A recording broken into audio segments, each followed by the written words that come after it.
后来继续来看台湾女子木姓句的国手林玉婷，参加到今年木姓句世界锦标赛摕到铜牌，但是在伫个颁奖典礼时阵，突然间互除名取消这个铜牌。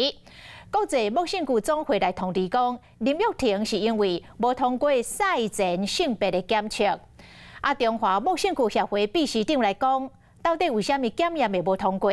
到底是倒一个项目有问题？都要等到明仔载，代表队回国摕到报告，才会当来确认。讲到时阵，一定会顺着管道来申诉。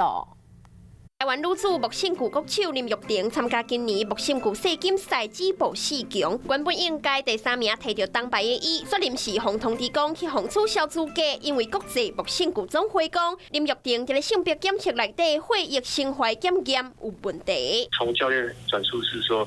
就是选手教练转述，就是上一次就是性征检查这样，进去之后呢，测出才有抽血，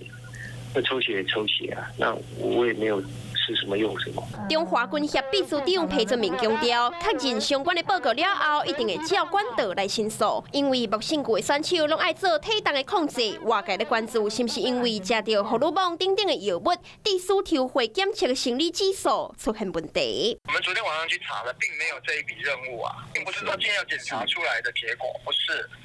他们是做性别的基因检查。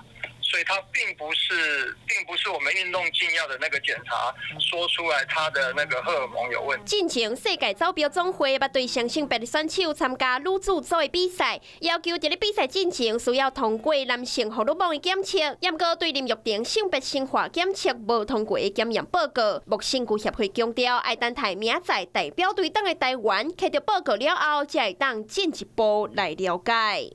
有事没事赶紧转开华视，还没有订阅华视的 YouTube 频道吗？赶紧按赞、订阅、开启小铃铛，我们华视 YouTube 见。